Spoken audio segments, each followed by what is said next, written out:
¿Listo? Buenos días, estamos hoy en el encuentro virtual con el profesor Rubén Nogueira Foz, en el que hablaremos sobre las diferencias fundamentales entre las lenguas visogestuales o visoespaciales y las lenguas orales. El profesor Rubén es licenciado en Filología Hispánica, trabajó como profesor asociado en la Universidad de Alicante hasta su incorporación al proyecto ABC del IES Infante Don Juan Manuel de Murcia como profesor de Lengua Castellana y Literatura de alumnos con deficiencia auditiva. Ha participado como autor en la elaboración de materiales para aprender y enseñar lengua de signos española. Es autor de la propuesta curricular de la lengua de signos española a niveles usuario independiente B1 y B2. Ha elaborado el currículo de la lengua de signos española de educación primaria y de educación secundaria y bachillerato en la región de Murcia.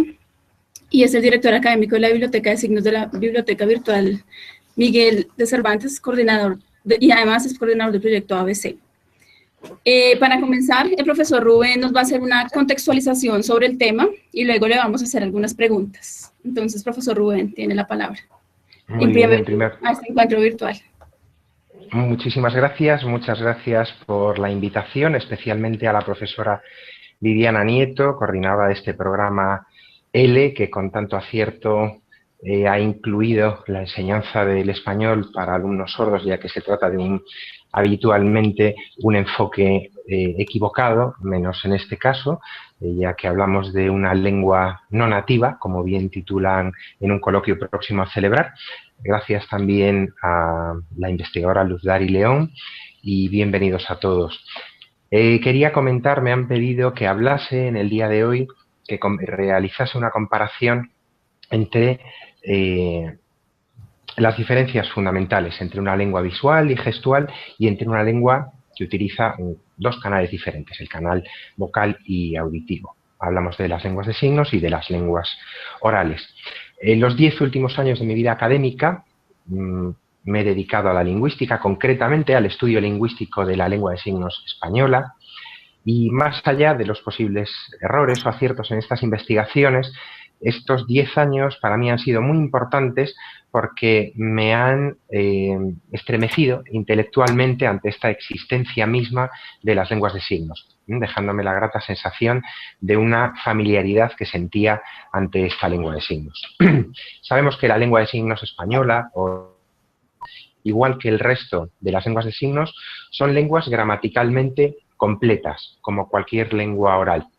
Ante esto no hay discusión y esto es un punto importante y teniéndolo en cuenta resultará evidente también su absoluta normalidad lingüística. El hecho de que carezcan de fonía, de sonido, las hace todavía más sorprendentes. Hoy en día también hemos llegado a un punto, se ha terminado con un principio lingüístico reinante hasta finales del siglo XX, un principio que decía que hablaba de que el lenguaje humano era un fenómeno estrictamente oral, una idea a la que vamos a denominar fonocentrista del lenguaje. Todas las teorías gestuales lo fueron, según los indicios en la historia del hombre, del Homo sapiens.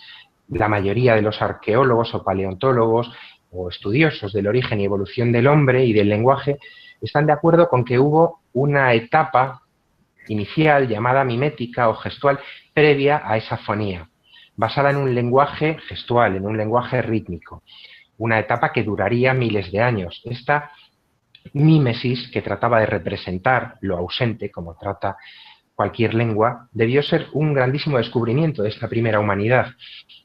Del mismo modo, creo yo que necesitamos la voz para dar sentido a lo escrito, por ejemplo. Igualmente necesitamos el gesto humano para dar pleno sentido a la voz. Las lenguas son lo que los miembros de la comunidad, de las distintas comunidades lingüísticas, los hablantes o los signantes, los señantes, hacen con ellas. No existen instituciones, estados que puedan hacer que las lenguas sean otra cosa diferente a lo que hacen los hablantes. En nuestro caso, nosotros los investigadores, pues modestamente podemos contribuir a hacer de las lenguas, en este caso de las lenguas de signos, lenguas de cultura, lenguas de saber. Me pedían que hablase precisamente de las comparaciones entre las lenguas orales y las lenguas de signos. Y yo he querido hacerlo desde un punto de vista tipológico. Y empezando brevemente, dando unos breves apuntes, hablando de su fonología. Ya el príncipe Nikolai Trubetskói, el padre de la fonología estructural, consideró entre las diferencias articulatorias con que se contrasta los fonemas y sus rasgos distintivos, por ejemplo, la oclusión oral, el levantamiento del velo del paladar, la aspiración o la sonoridad o el redondeamiento en los varios lugares de articulación. En las lenguas de signos, esas diferencias son de naturaleza visual. Es decir, distintas articulaciones en distintos lugares, localizaciones del espacio, distintas orientaciones de la palma de la mano y distintos movimientos. Literalmente, al hablar o al signar, nosotros elegimos entre unas y no otras alternativas distintas para emitir uno de los fonemas concretas de nuestra lengua. Hablemos de fonemas visuales o de fonemas auditivos. Y esas alternativas forman parte de nuestra lengua. Sumados uno a otro, forman sílabas, forman palabras, forman signos. Naturalmente, nuestra memoria lo reduce de forma drástica a estas opciones y parece que hacemos una selección automática. Es decir, quería contar con esto que hasta aquí no existe una diferencia mental entre las lenguas orales y las lenguas de signos. Hablamos estrictamente de una diferencia de canal. Nada que ver, por ejemplo, como no tiene nada que ver las palabras beso con B y peso con P, a una diferencia de dos dedos unidos, como estoy realizando yo ahora, o dos dedos separados, el dedo índice y el corazón separados, que se trata también de un rasgo distintivo en la LSE. Es decir, con ella diferenciamos fonemas. La lengua de signos también descansa en una red de articulaciones prototípicas, es decir, en un sistema de fonemas, que podemos representarlos con símbolos alfabéticos o incluso escribirlo. De todas maneras, la naturaleza visual de estas lenguas de signos conlleva consecuencias importantes en la ejecución de los signos que van más allá de la fonología y que en muchos casos las lenguas orales desconocen. La más importante es un tipo de variación a la que podemos denominar flexibilidad. La flexibilidad en las lenguas de signos es aquella que nos permite modificar la configuración, la forma de una mano o el movimiento de un signo al ser realizado, pasando sin una solución de continuidad del lenguaje a la representación mimética y viceversa.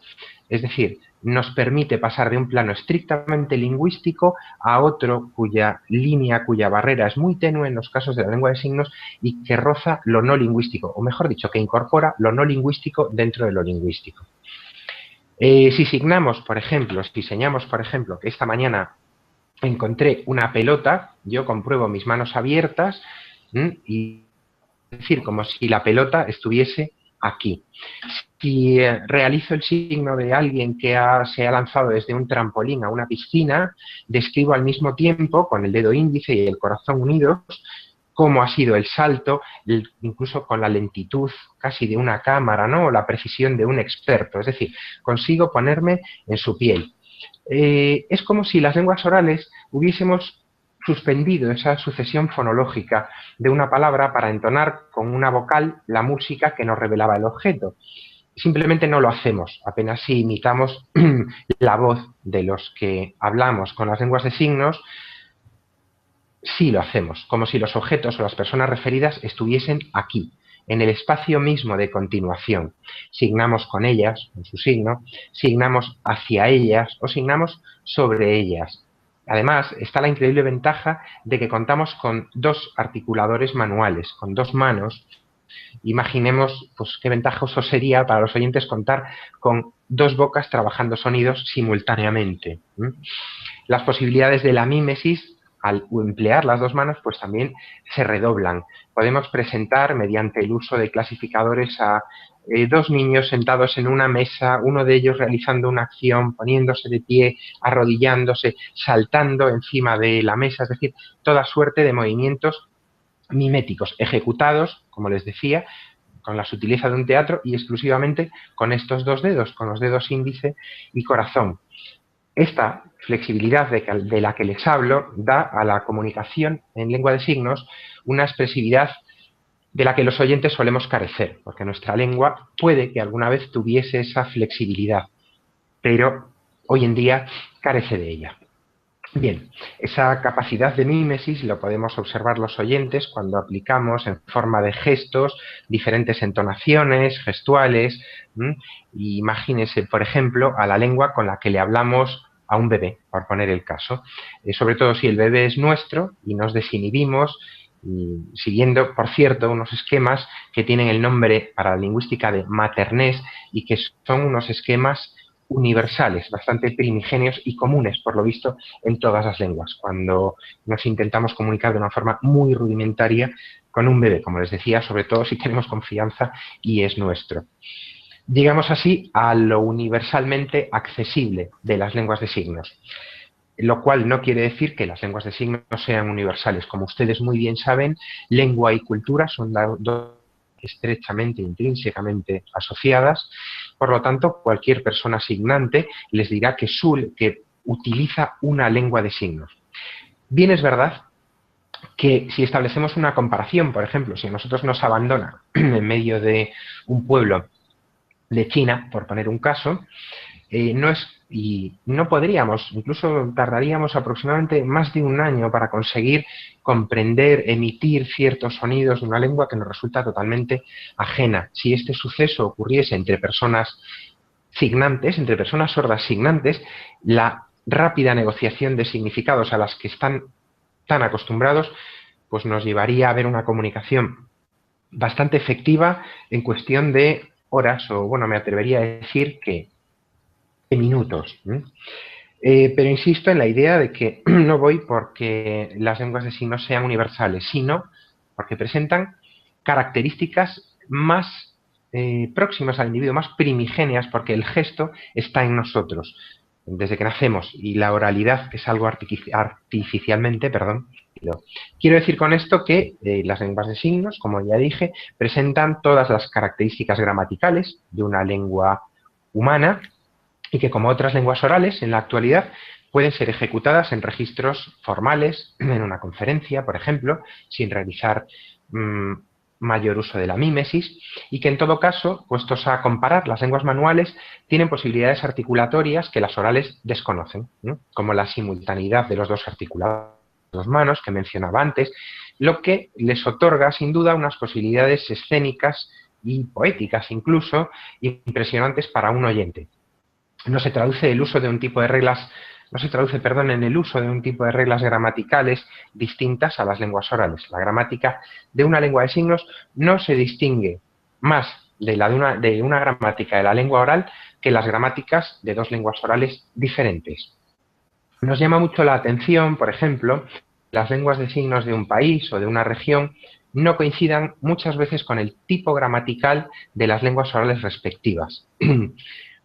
Por ejemplo, el caso de la lengua de signos que yo más conozco, la lengua de signos empleada en España, la LSE, lengua de signos española, no se distingue del español solo por ser manual o visual, lo que gramaticalmente resultaría indiferente, sino por las características gramaticales que derivan de su tipología, de ser una distinta tipología de lengua, dejando, como ya dije, aparte el canal. Por ejemplo, el orden de palabras es muy distinto, como corresponde a una lengua de tipo objeto más verbo. Es decir, colocando el objeto, tengo por aquí algunos ejemplos, antes del verbo. Por ejemplo, signaríamos o señaríamos coche no pago, en lugar de la versión española con el orden verbo, objeto, no pago coche.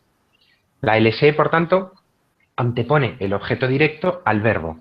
Pero además, como sucede en la mayoría de las lenguas con este orden, OV, objeto-verbo, que son, por cierto, más frecuentes las lenguas con este orden que las lenguas verbo-objeto, anteponen también su auxiliar. De manera que serían construcciones del tipo trabajar debes, sería la estructura sintáctica, y no debes trabajar, como en español. O también la anteposición del nombre a su preposición, como en el ejemplo colegio cerca del colegio, como diríamos en español. Pospone los demostrativos o los numerales, como en los ejemplos mesa 3 y no 3 mesas. Estos rasgos, podría poner muchos más ejemplos, y otros muchos los comparte la lengua de signos española, por ejemplo, con otras lenguas de signos, y con muchas lenguas orales del mismo tipo, tipológicamente iguales, es decir, de orden objeto-verbo. La más cercana a nosotros, aquí en la península ibérica, en España, sería el vasco, por ejemplo, que es una lengua de esta misma tipología, el euskera, que además, como la lengua de signos española, se deja ordenar por mecanismos de topicalización. La LSE tiene, además de estos mecanismos para topicalizar, para establecer un tópico, el tema, y a continuación lo que no es el tema o rema, tiene además un complejísimo sistema de pronominalización, hablando de pronombres que en el español oral desconocemos, como el ausente, por ejemplo, al que podemos hacer referencia en el espacio sígnico. Una lengua oral con esa estructura, imagínense, sería bastante complicada para un español, y una traducción palabra a palabra o signo a signo entre el español y la lengua de signos española, como se proponían los denominados sistemas bimodales, simultanear una a una, palabra a palabra o signo a signo, pues tendría como consecuencia la formación de mensajes gramaticalmente aberrantes. Por eso es importante separar tipológicamente las lenguas, atender a sus diferencias estructurales. De todo esto, bueno, lo que debemos deducir es que los sordos españoles no han calcado a su lengua la gramática del español, sí que han calcado las cuestiones léxicas. Su gramática es totalmente suya. Siendo manuales, poseen una gramática similar a las de otras lenguas orales del mundo y sin estar influidas por ellas. Y ya para terminar, no quería extenderme mucho más, quería que ustedes realizasen las preguntas que considerasen pertinentes. Sí quería decir que, bueno, que las lenguas, cualquier lengua pervive en la medida en que perviven la comunidad lingüística que la emplea. Desde el comienzo de la historia y hasta el momento, desde el comienzo de las ciudades y hasta la fecha, a pesar de las nuevas técnicas, por ejemplo, de implantes cocleares, etcétera, ha existido y existe una comunidad lingüística sorda. Las lenguas de signos perviven. La última cuestión sería, ¿son las lenguas de signos lenguas de cultura? En mi modesta opinión, lo son. Son adecuadas para la educación. Yo podría ponerles el ejemplo de mi labor docente, por ejemplo. Desde hace unos años trabajo en un instituto con alumnado sordo, en el que reciben todas las materias en lengua de signos española. Se puede explicar historia, ciencias, matemáticas y también gramática, y todo se hace a través de la lengua de signos. Y estos alumnos, por ejemplo, han obtenido unas notas en su examen que realizan previo al acceso universitario, muy buenas notas, incluso por encima de la media de la región, lo cual es una garantía del éxito y de que la lengua de signos puede ser válida para la educación, por tanto, lengua de cultura.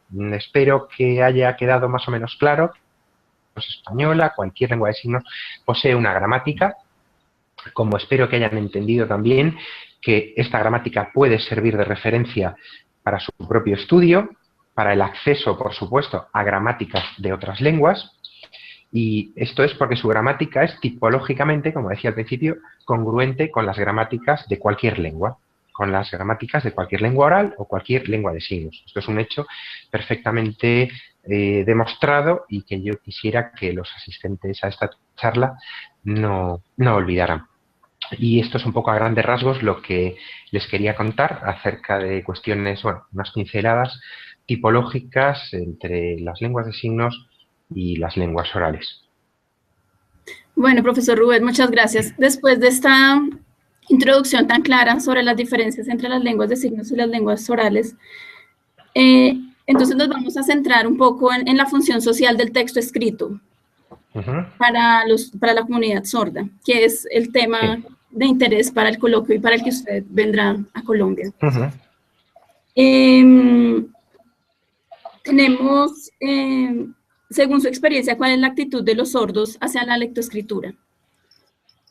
Bueno, la actitud inicial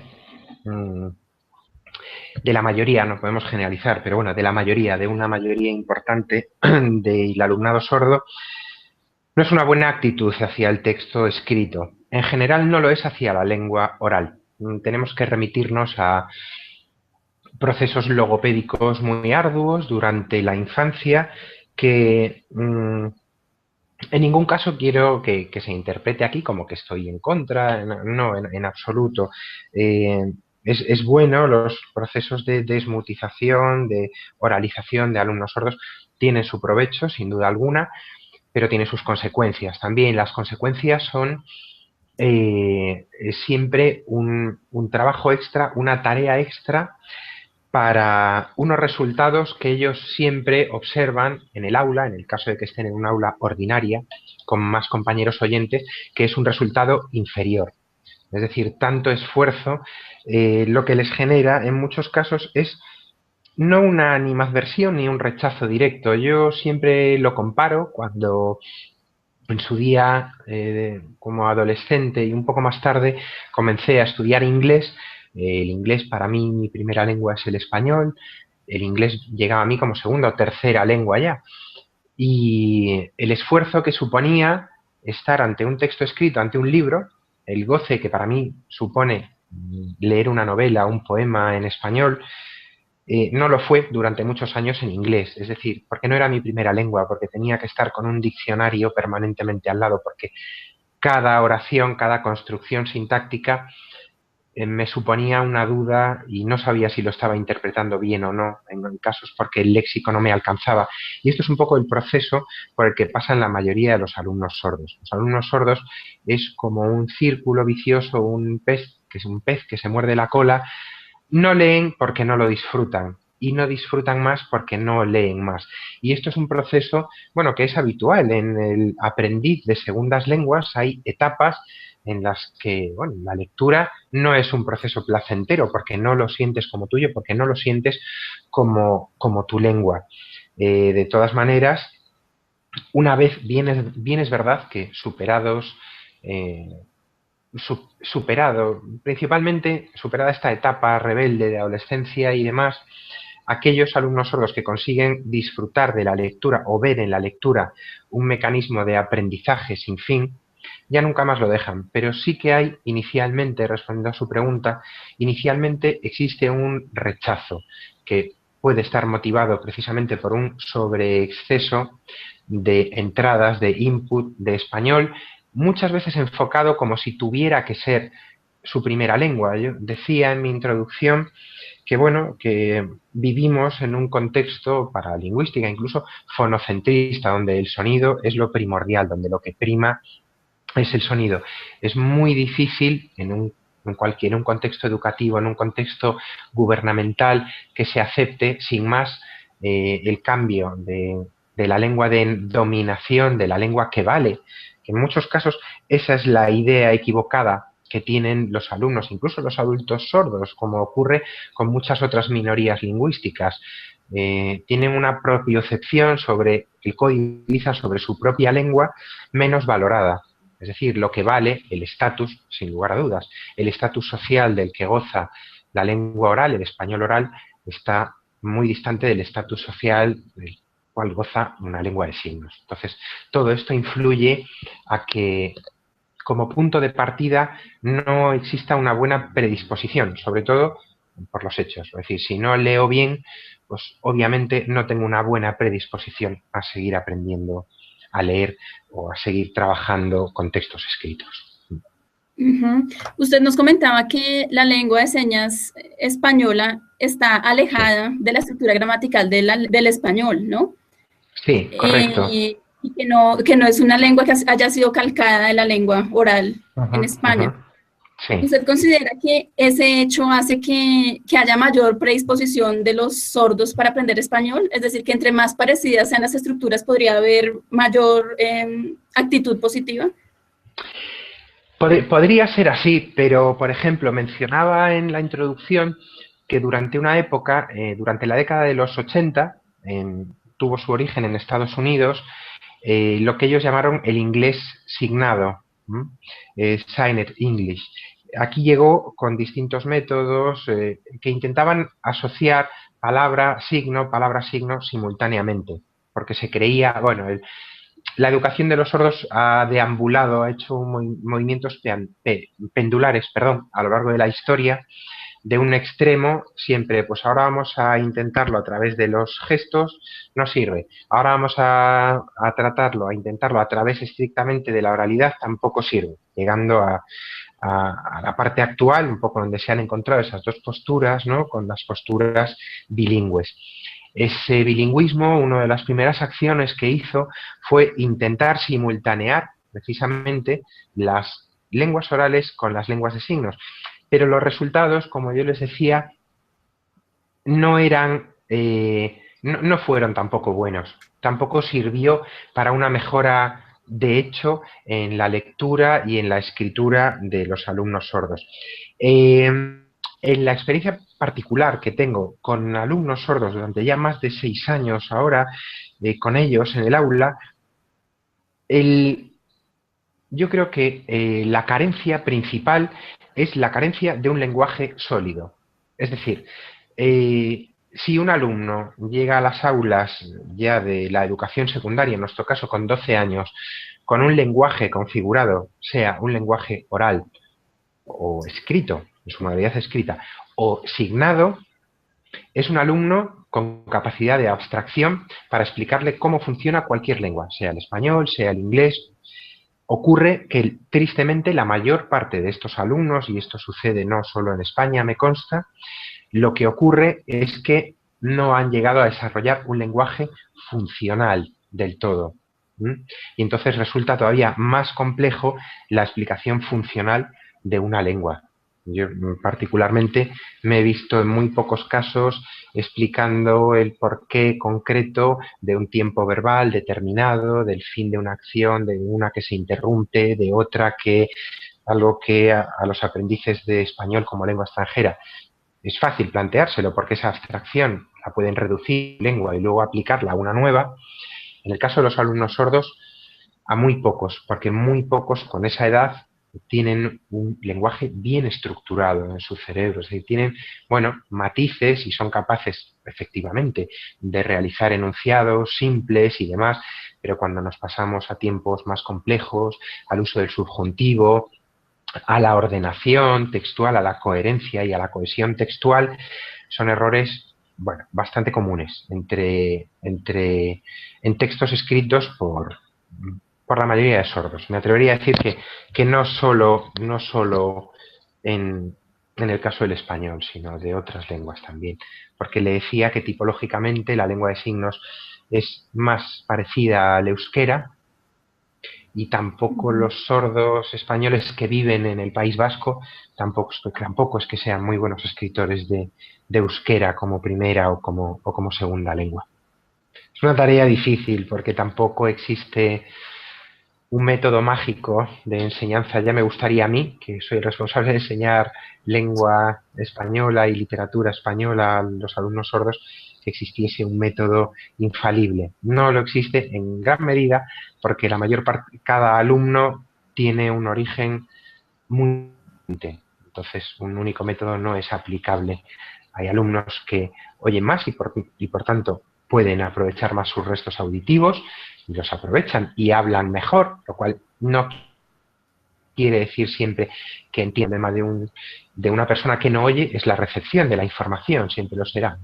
Y dentro del abanico de sordos, pues habrá que oigan un poco, que no oigan nada, que puedan hablar un poco, que su oralidad no dé para nada.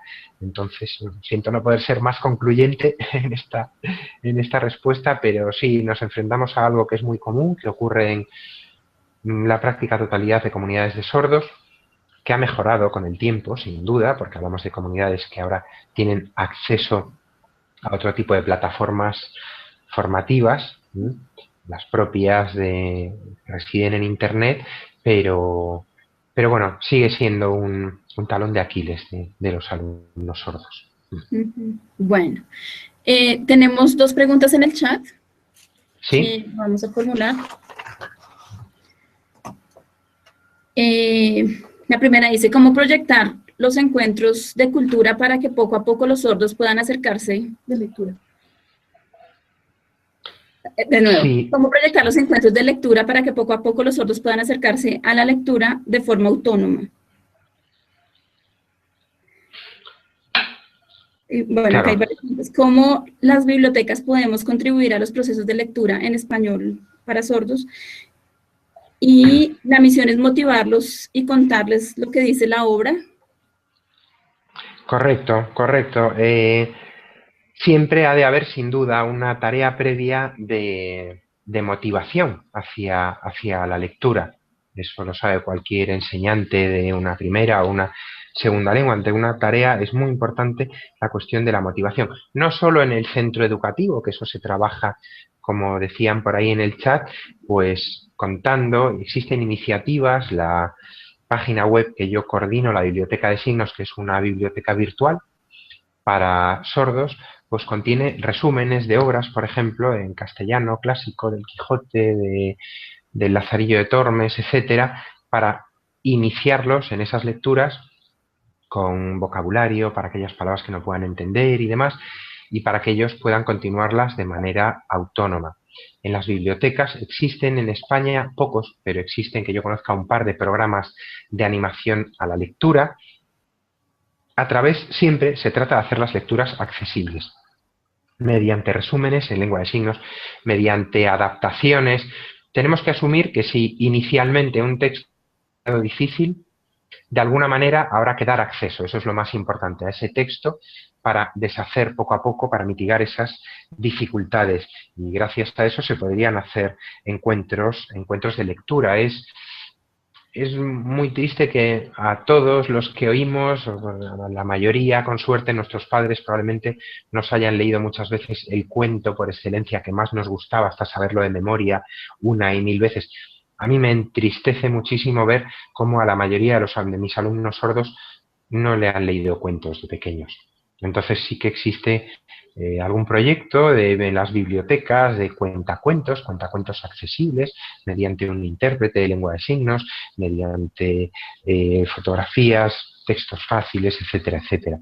Pero, por supuesto, es fundamental dotarles de esa autonomía. Por una parte está la autonomía de la cual los dota una lengua propia, llámese lengua de signos o lengua oral, da igual, y por otra la autonomía de la lengua escrita, obviamente como lengua de poder. Ante un texto oral, ante un texto escrito o leído detrás de una pantalla de un ordenador, encima de un teclado, nadie sabe si la otra persona es sorda o no, a no ser que cometa los errores gramaticales propios de un sordo. Ujú. Bueno, tenemos otra pregunta. Dentro de su experiencia, ¿cuáles estrategias didácticas le han facilitado más el aprendizaje de la lengua escrita a los estudiantes sordos?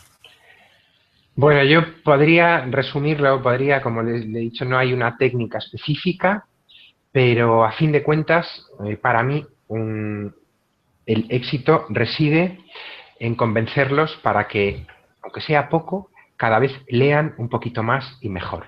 Para mí la clave está en la lectura y en la práctica de la escritura. Es un círculo. Cuanto más lean, mejor escribirán, y cuanto mejor escriban, estoy seguro de ello, va a ser porque más han leído. En fin, puedo enumerar porque es muy habitual, por ejemplo, que a los alumnos sordos se les facilite tanto el acceso a los textos como, pues, si yo les pongo una lectura comprensiva en la que dice Ana es rubia en el texto, y si la pregunta que yo le hago como ¿de qué color tiene el pelo Ana? Obviamente lo dice el texto y casi el 100%, aunque no lo entendiese del todo bien, va a contestar que Ana es rubia. Ahora, nosotros trabajamos siempre con lecturas del tipo inferencial. Inferir lo que ahí se dice. Les pongo un ejemplo. Si yo planteo que Ana va al colegio del 1 de septiembre al 1 de junio, y la pregunta es, ¿cuándo no tiene colegio? Es curioso que la mayoría de nuestros alumnos sometidos a estos test inicialmente, lo primero que nos dicen es que no lo dice el texto. Claro, es que esto indica que tú lo hayas entendido o no. Entonces, ese trabajo de lecturas inferenciales es muy importante, al margen del trabajo gramatical y del estudio gramatical de la lengua, pero yo opto más por medidas funcionales. La lectura, la escritura, la práctica de ambas al máximo, el habla, si le alcanza el habla a ese alumno, y trabajar con textos diseñados para el alumno sordo, como este ejemplo que les ponía, de lectura inferencial.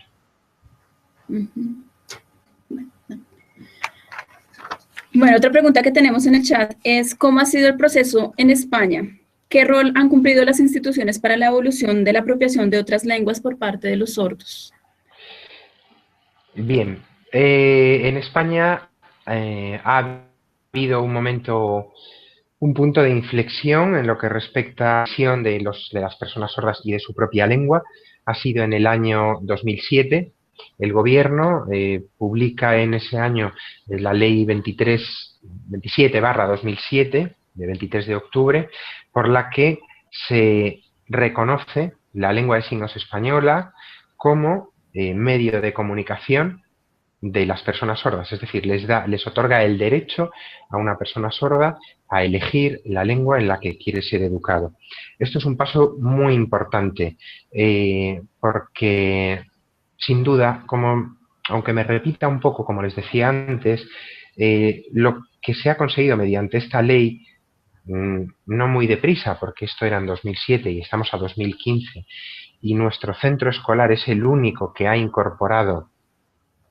juntado a un grupo de sordos y que ha incorporado la lengua de signos como lengua vehicular para su instrucción, que ha incorporado la lengua de signos como lengua de estudio también para su instrucción, y esta incorporación reciente con la nueva ley. Y en nuestro caso, al ser utilizada como lengua vehicular, es lo que nos permite otorgar un mejor acceso a otras lenguas, como puede ser el español o como puede ser el inglés. Y ya les digo, en cualquier caso, lo que cualquier alumno necesita es un lenguaje bien configurado. Una vez tiene acceso a un lenguaje bien configurado en su cerebro, pueden llegar otras lenguas. Mientras este fenómeno no suceda, pues va a ser francamente imposible. De manera que en nuestro caso lo que se hace es utilizar, como les decía, como lengua vehicular, la lengua de signos, para, partiendo de ahí, y desde una perspectiva bilingüe y bicultural, trabajando siempre en las dos lenguas y las dos culturas, tener acceso a ambas. Y con unos resultados pues que nos enorgullece decir que son bastante buenos. Existen otras experiencias bilingües en España, en Cataluña, en Madrid, pero ninguna con este punto diferencial en el que nosotros actualmente somos 9 profesores. La comunidad autónoma de la región de Murcia, las autoridades competentes educativas han contratado a 9 especialistas cada uno en una materia que impartimos. La única peculiaridad es que impartimos esa materia a través de la lengua de signos. Como es silencioso, podemos hacerlo dentro del aula en ocasiones, cuando se trata de materias instrumentales fuera del aula, pero los resultados son muy buenos. Y esto es a nivel de educación básica y secundaria, ¿sí? Correcto. Y a nivel de educación superior, ¿cuál ha sido la experiencia en España? A nivel de educación superior, el porcentaje de alumnos sordos que alcanza los niveles universitarios es muy bajo. Es muy bajo. Creo recordar una de las últimas estadísticas que leí que hablaban del 3 por 1000 o una cosa así. Un porcentaje muy bajo. Ahí ya es distinto. Los alumnos acceden con los medios que necesiten para acceder a todas las materias, principalmente a través de intérpretes de lengua de signos, y bueno, y ahí es otro nivel. Los alumnos deben ir lo suficientemente para que ya tengan un dominio tal de la lengua en su versión escrita, ¿no?, y leída, como para poder defenderse, y el intérprete actúe única y exclusivamente como puente de comunicación, como transmisor de la información de un punto A hasta un punto B. Poco a poco esto cambia, afortunadamente, mejor y se incrementa un poco, pero el número de sordos que accede a la universidad es muy escaso. Es muy escaso.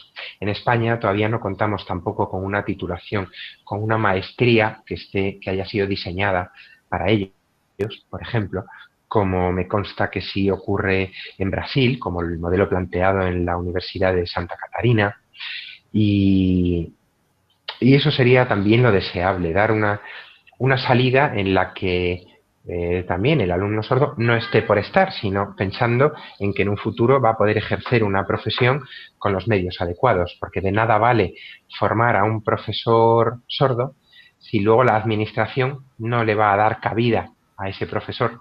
No le va a decir usted, ¿a quién va a enseñar usted? Solo a sordos. Pues no tiene cabida, por ejemplo.